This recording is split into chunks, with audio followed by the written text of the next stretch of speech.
esteja convosco. Proclamação do Evangelho de Jesus Cristo segundo Mateus.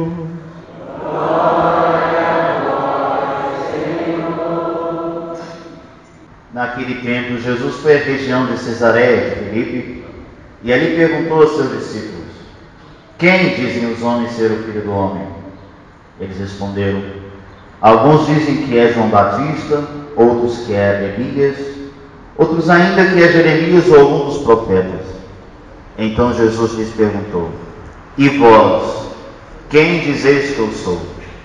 Simão Pedro respondeu: tu és o Messias, o Filho do Deus vivo. Respondendo, Jesus lhe disse: feliz és tu, Simão, filho de Jonas, porque não foi um ser humano que te revelou isso, mas o meu Pai que está no céu. Por isso eu te digo que tu és Pedro, e sobre esta pedra construirei a minha igreja, e o poder do inferno nunca poderá vencê-la. Eu te darei as chaves do reino dos céus.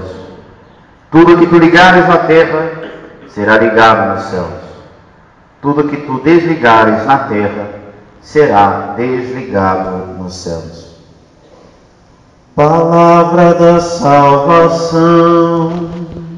Glória a vós, Senhor.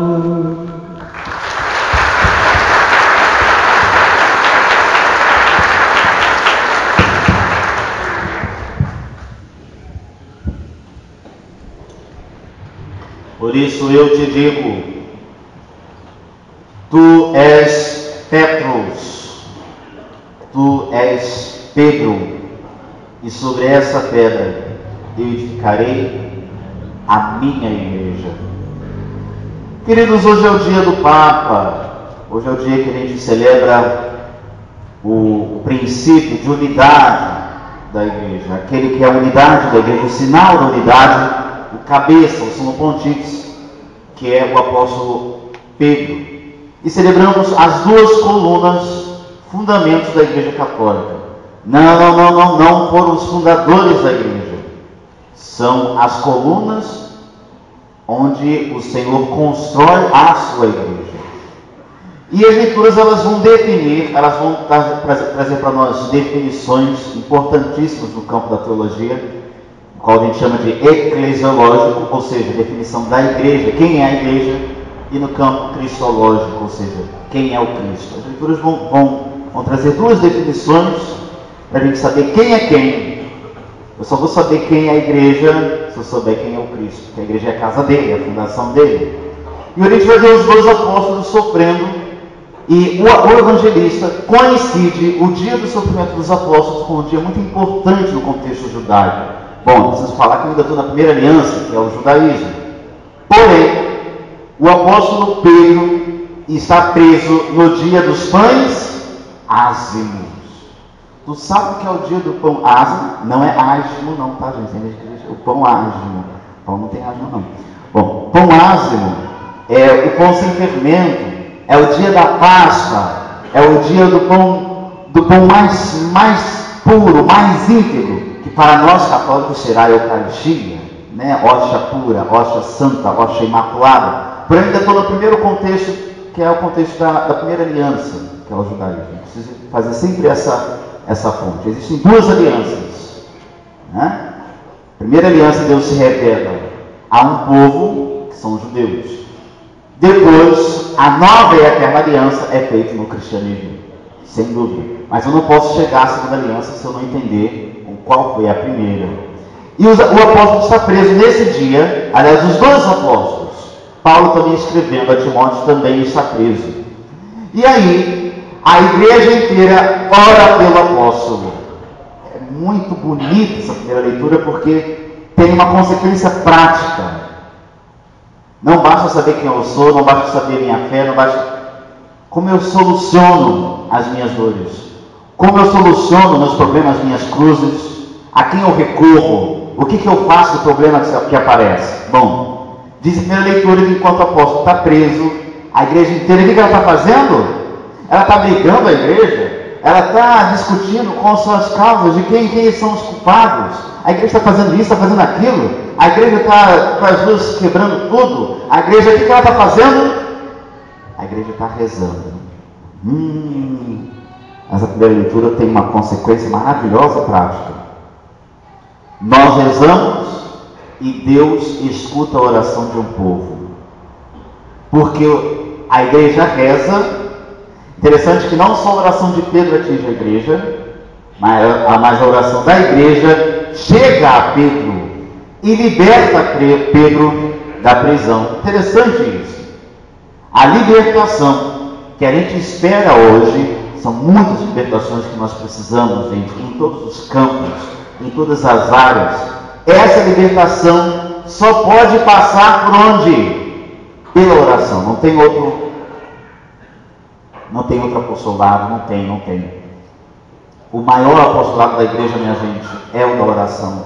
Faz mais pela igreja quem ora pela igreja. Você tem rezado pela tua igreja? Você tem rezado pelos apóstolos? Você tem rezado por Pedro? Você tem rezado pelo teu bispo? Você tem rezado pelos seus sacerdotes? Você tem rezado pela tua fé? Bom, a oração faz e acontece. E aí, esse apóstolo hoje, aliás, as duas leituras estão coincidindo em muitas coisas. Primeiro, em ambas os apóstolos estão presos. A primeira é Pedro, a segunda é Paulo. Em ambas, num contexto interessante do judaísmo. Depois, os dois estão prestes a serem mortos. Um pela cruz, outro pela espada. Nós vemos o testemunho dos dois, muito parecido em muitas coisas. No ideal, na missão, no seguimento de uma pessoa. Não estão seguindo um ideal, não estão seguindo uma ideologia, porque ninguém dá a vida por uma ideologia e ninguém dá a vida por uma causa. Ninguém dá a vida por uma letra, ninguém dá a vida por uma lei. Nós damos a vida por uma pessoa. Em tudo os apóstolos foram iguais, na missão, no ideal, na pessoa que seguiu. Porém, diferentes na sua vocação. Pedro tem uma vocação, Paulo tem outra. É interessante ver a psicologia dos dois. Aliás, Lucas capítulo 15 remonta o início do primeiro concílio, que é o concílio de Jerusalém. Você tem que ler. Quando tu, encontrar uma dificuldade na igreja, uma igreja assim, bom, graças a Deus não tem na minha paróquia, né? Graças a Deus, em outras paróquias tem algumas briguinhas, sabe? Graças a Deus na minha não tem. Muito obrigado, Jesus. Mas quando surgir, quando tu vê numa paróquia uma briguinha, uma rixazinha, uma coisa básica entre um outro. Lucas 15, você vê Pedro e Paulo. Ali está saindo mais faíscas ali. Bom, eu gosto de ler atrás das entrelinhas e sei ver isso facilmente. Bom, você nota que as diferenças aparecem ali. E o que eles fazem? Eles brigam. Isso não existe entre apóstolos. Não, meu filho.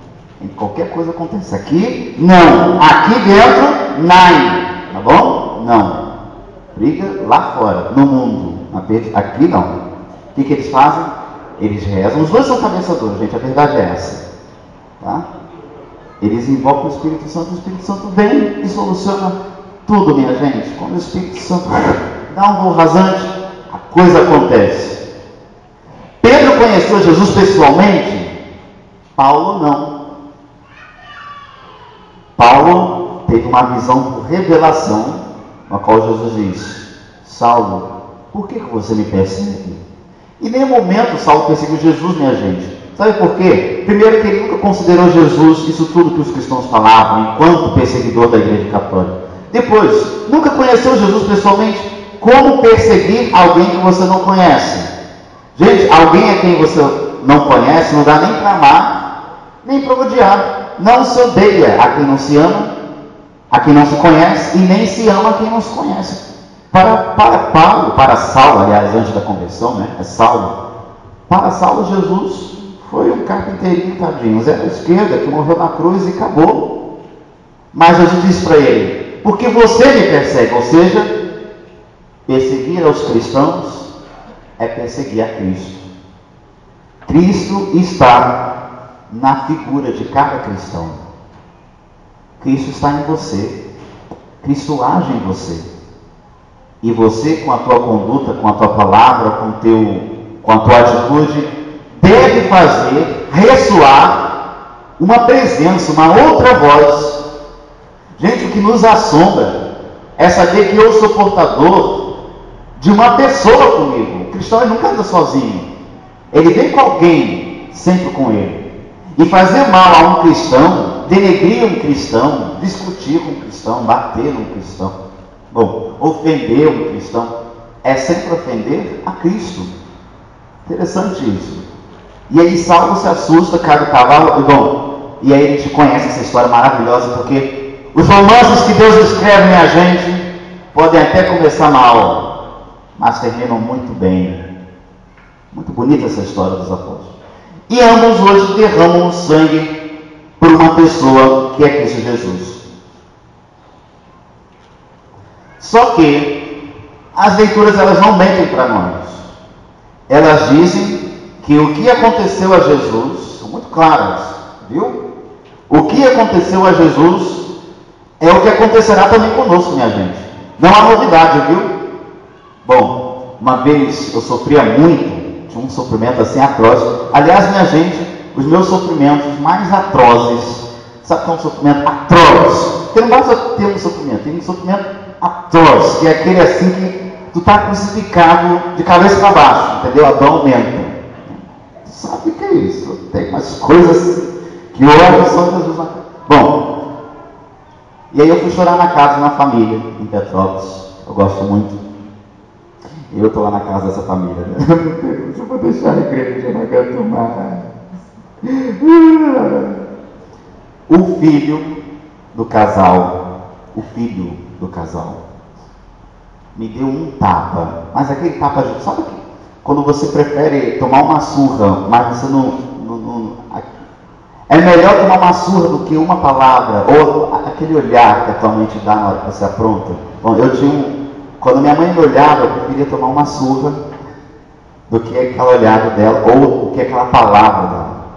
Aquela tapa de luva. O filho disse assim: ué, Padre Alain, onde está a novidade que está acontecendo ao Senhor? Não vejo novidade alguma. Não foi o que ele disse desde o princípio, Padre Alain? Quando foi que Jesus mentiu para você? Ele não disse que aconteceria a nós o mesmo que a ele? E agora que você está crucificado, você está vendo novidade aonde? Ele não disse que a gente vai passar tudo que ele passou, tem uma hora que a gente não entende. Sabe essa hora? Tu sabe o que é isso, né? Que você está passando por isso agora. Essa hora assim que ponto de vocação, não é? Dá uma resposta para isso. Não tem. É loucura demais. Bom, ele disse isso. Mas você está chorando por causa de quê, Padre Alain? Engoliu o choro na hora. O que é ruim. Ele não disse isso. Porque os maiores sofrimentos que eu passei não foram enquanto eu não era da igreja. Os maiores sofrimentos da minha vida foram provocados por irmãos da igreja. Bom, Paulo VI, depois do Vaticano II, depois do Concílio Vaticano II foi assim uma revolução copernicana na igreja católica, né? Muita gente pensou que a igreja estava mudando de identidade. Gente, por questões práticas, só mudaram questões práticas, questões doutrinais, essência, tudo a mesma coisa. A igreja nunca vai mudar, gente. Eu encontrei umas bestas, só falando assim, dizendo assim: esse Papa Francisco vai mudar muita coisa nessa igreja. Querida, ele não pode, a casa não é dele. Ele vai mudar o que, gente? Fala para mim, me responde, gente. Eu estou em crise, não pode. O Papa Francisco não vai mudar nada. Bota isso na tua cabeça, tá? Não vai mudar nada. O padre vai continuar não podendo se casar, graças a Deus. Obrigado, que me livraste. Bom.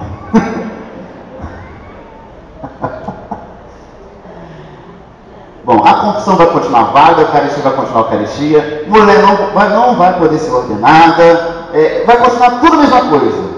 A mudança que ele está provocando é uma mudança, entendeu? De testemunho, é uma mudança comportamental, é uma mudança testemunhal, é uma mudança, que nasce de dentro para fora, não de fora para dentro. Mas quando aconteceu o concílio, as pessoas vão, na década de 70, quase metade do clero deixou o sacerdócio. Isso sabe por causa de quê? Porque a igreja falava latim, agora fala vernáculo. E porque o padre celebrava de frente para Deus, agora o padre celebrava de frente para o povo, né? E de frente para Deus. Só mudou isso. Só isso, gente. Bom, mas todo mundo pensou que a igreja estava em crise. Aconteceu aquilo que aconteceu. A gente deu um curso aqui, né? E aí, Paulo VI rezando de frente para aquele vitral. Já viu na internet aquele vitral do Vaticano, assim, tem aquele vitral lindo? Quando tem missa do Galo, ele geralmente, né, filma aquele vitral. Gente, quando você está diante daquele vitral ele tem a faculdade de fazer você perder os 5 sentidos, exceto a visão, de uma vez só. Para tudo. Quando você está diante daquilo, e você vê aquele baldaquino assim de Bernini, e você perde o sentido, você fica assim retardado por 5 minutos, né? Você fica assim, aí babando, assim, cai alguma coisa assim do lado, você tem que ter um lenço na hora, né? O Papa Paulo VI, ele rezava diante daquele vitral, e ele teve uma visão que mudou muita coisa na concepção da igreja. Subiu uma fumaça preta mesmo, tá? E dentro dessa fumaça muitos demônios que riam do Papa Paulo VI, mas riam, debochavam, e essa fumaça desapareceu. E o Papa Paulo VI escreveu à igreja do mundo inteiro, dizendo: a fumaça de Satanás, olha, gente, está tudo aqui. A fumaça de Satanás entrou na igreja. E se existe um lugar onde Satanás está trabalhando muito, 24 horas, olha, Satanás não é Casas Bahia, mas dedicação total a você. Total. Se tem um lugar que ele está trabalhando, mas é muito, é na igreja católica. Meu filho, ele está fazendo serão. Está entendendo? Está fazendo serão. E ele escreveu, assustou a igreja, uma informação dessa, claro. Porque houve um tempo que os inimigos estavam fora, quando eles estão aqui. Bom, o Papa João Paulo II foi o Papa que mais sofreu. Como não via a nossa mente aquele gemido do Papa João Paulo II na janela do Vaticano, aquele gemido inefável, da qual até hoje a gente não sabe, tá? Mas a gente sabe, é um sofrimento atroz, né? Bom, analistas estavam fazendo, críticos estavam fazendo uma afirmação, defendendo uma tese atrás daquela imagem, que é uma coisa assim, vejam na internet. Bom, o gemido do Papa foi uma coisa assim, foi um gemido profético. De onde sofreu João Paulo II? Aqui dentro. Papa Bento XVI, tadinho, até hoje estou calando, até hoje estou sofrendo, tadinho. Tadinho do meu velhinho, coitadinho dele. Se eu pudesse, eu deixava tudo e ficava fazendo carinho na cafuné dele até o final da vida dele. Deita aqui, encosta sua cabecinha no meu ombro. Olha, vontade de ficar agarrado com aquele velhinho pro resto da vida. Até hoje está sofrendo. Sofrendo por causa de quê? Igreja, filho.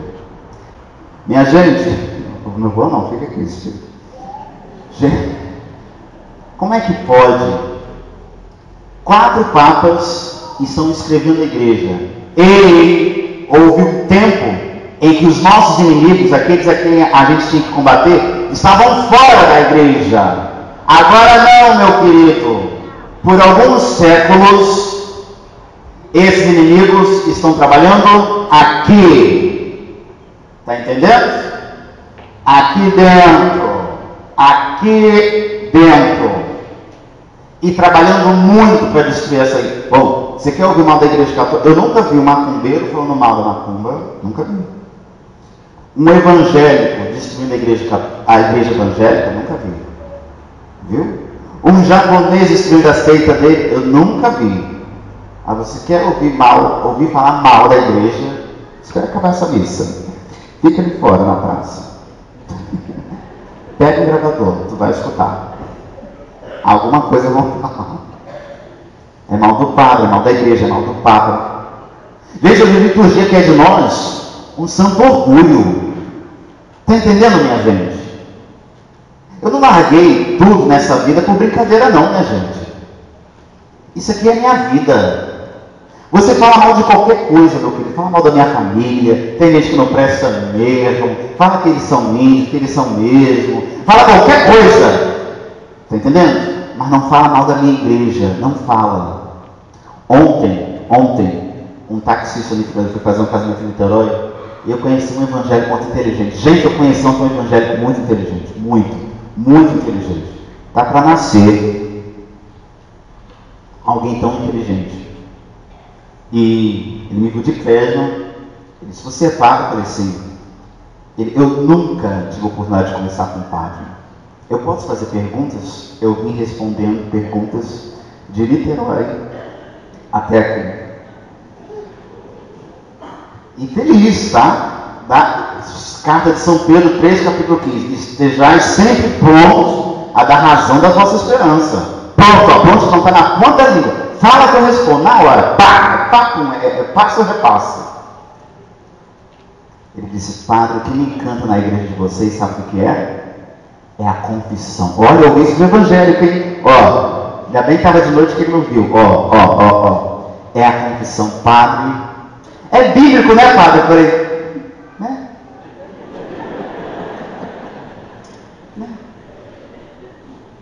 E padre, tem uma coisa que eu sou apaixonado por vocês. Porque na igreja de vocês, o casamento, o matrimônio, claro, exceto quando você se casa com a pessoa errada, você tem que comprovar isso, a igreja ela declara nulo, tá? Isso aí está muito claro para a gente hoje. Mas para vocês o casamento é uma vez só. É bíblico, né, padre? Né?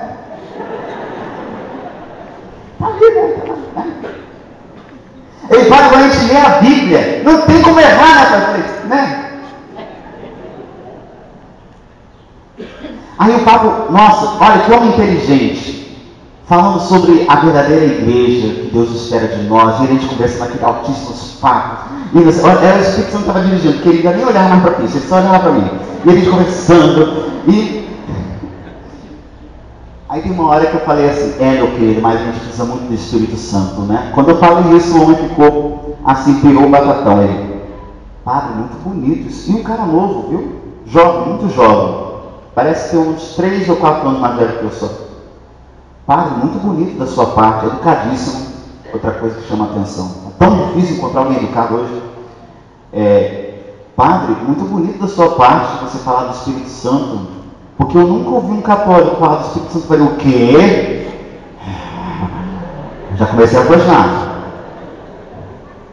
E olha que eu conheço o católico. Me fala o nome. Quem é essa anta? Padre, eu nunca ouvi um católico falar do Espírito Santo. Vocês creem? Eu falei: o quê? Se a gente crê, meu querido, sem a graça que acolhe, nada o homem pode, nem um bem alheio. Vamos rezar agora, já fiquei assim, né? Padre, vocês acreditam na segunda volta de Jesus? Eu falei: o quê? Cara, é o credo, a gente professa em 12 credos. O apóstolo Niciano, Constituição Política, nasceu em Nicéia, Constituição 325, 328. Já comecei a teologia, já fui sair em teologia e eu fiquei ficando doido. Eu falei: cara, sabe uma coisa? Mas fala, a igreja católica sempre teve assim. Você conheceu, foram antas, meu querido. Antas. Se você tivesse conhecido um católico, se eu tivesse conhecido um católico, eu tinha virado católico. Falei: muito prazer. Adriano Rodrigues. Toma aqui o meu cartão. Poxa, meu querido, ele vai vir aqui, hein? É taxista, me prende na linha. Ele vai vir aqui. Uma pessoa confessar a beleza da igreja. Isso é bonito demais, né, gente? É muito bonito encontrar. Olha só, bom, vou passar agora pelo Evangelho, que foi o mesmo de semana passada. Mas hoje o Evangelho ele quer dar 2 respostas. Primeiro, quem é Jesus? Quem dizem os homens ser o Filho do Homem? Os apóstolos respondem. Depois que os apóstolos respondem, Jesus dá a sua definição, né? Ele é o Messias, o enviado, o prometido. Agora eles escutam a mais bela profissão de Jesus, que é: sobre ti, Pedro, você é pedra, e sobre você eu vou construir, instaurar, edificar a minha igreja, não as minhas igrejas, a minha igreja. Bom, me chamou muita atenção que isso na história, página da história do mundo, um grande líder, enquanto líder, tá? Não enquanto grande pessoa, que não foi, mas enquanto liderança foi líder, foi Napoleão Bonaparte, né? Napoleão foi, teve seus feitos heróicos, seus prodígios, mas ele exercia tanta liderança sobre as pessoas, sobre os homens, a arte de persuasão, que um dos seus seguidores disse assim: Napoleão, funde para nós uma religião, nós te seguiremos, teu nome será célebre entre as nações. Poxa, Napoleão, faz uma religião para a gente, você vai ser o nosso fundador. Napoleão respondeu, sabiamente, viu? Nessa hora o Espírito Santo ajuda. Napoleão respondeu: meu querido, veja bem, para fundar uma religião é preciso duas coisas, só isso, mais nada. Primeiro é preciso morrer numa cruz, e depois ressuscitar ao terceiro dia. Para fundar uma religião, primeiro tem que morrer na cruz, e depois ressuscitar ao terceiro dia. E ele conclui: a primeira eu não quero, a segunda eu não posso. A primeira, aquilo ali, a primeira eu não quero, a segunda eu não posso. Nós temos um santo orgulho, porque o nosso fundador não está no sepulcro. Não. Eu fui lá, eu vi. Aquele sepulcro não tem um corpo, não tem. Ao contrário dos outros, você passa lá alguns sepulcros, aqui está, fulano das plantas, fez ele tal. Desculpa, tá, gente, mas agora eu tenho que fazer apologética. Desculpa, tá? Eu não pedi para nascer assim, mas desculpa. Mas aquele sepulcro não tem corpo algum. Aquele sepulcro só tem um corpo quando nós sacerdotes celebramos lá no Santo Sepulcro a Eucaristia. Aí eu disse: tomai e comei, isso é o meu. Aí aquele sepulcro agora tem um corpo. É só nessa hora. Aquele sepulcro só tem um corpo quando ele celebra a Eucaristia. Aí aquele sepulcro agora está cheio. E aqui também pode ficar cheio quando a gente prova desse corpo. Eu só sei quem é. Porque o Evangelho hoje ele começa com a definição de quem é Jesus, para depois ele definir quem é a igreja. Porque eu só sei quem é a igreja, eu só sei responder quem é a igreja, se eu souber a resposta de quem é Jesus. Ninguém sabe quem é a igreja católica se não responder quem é Jesus. Porque a igreja é casa dele, é obra dele. Primeiro você conhece uma pessoa, não é, filho? Depois você vai na casa dela. Não é assim? Bom, essa é a ordem natural quando se conhece. Você conhece a pessoa, muito prazer, depois ela te convida para ir na casa dela. Né? Essa é a igreja de Jesus, minha gente. E hoje ele dia que é de você arriscar, correr risco. Essa é a palavra ordem da liturgia de hoje. Correr risco. Você já correu risco em nome da fé? Você já se arriscou em nome da fé? Você já correu risco? Bom, seguir aquele homem ali, minha gente, é a mesma coisa que andar de avião. Eu falava isso no curso João, é verdade. Entrar no avião é por risco, porque quando você aperta aquela fivela, é assim, está pronto para chegar naquele destino tal. Tá? Não tem como descer antes do ponto. Ou você não sobe nele, ou uma vez que você sobe, você tem que estar pronto. Né? Seja o que Deus quiser, essa sensação, né? Tu já andou de avião, né? Assim, me dá um medo. Bom, eu penso o seguinte: se Deus quisesse que eu voasse, Ele me dava asa. Se Ele não me deu, é que Ele não quer que eu voe. Pronto. Eu entrei naquele negócio, sai do chão, parece que não está acabando. A pressão está lá em cima. Tem que tomar remédio para mim, tem que rezar, terço, rosário, liturgia das horas, isso ainda não passa. Nem reza brava faz acalmar o coração do Padre Alain quando aquele bicho com asa, às vezes olha pela janela. E quando fica em cima da janela, nossa Senhora, pressão. E ainda vem uma moça assim, muito bonita, porque só existe comissário de bordo, né? Então, são pessoas muito bonitas, já que eles andam desfilando assim. Aí, você aperta aquela dela morrendo de medo, né? Rezando para tudo quanto é santo.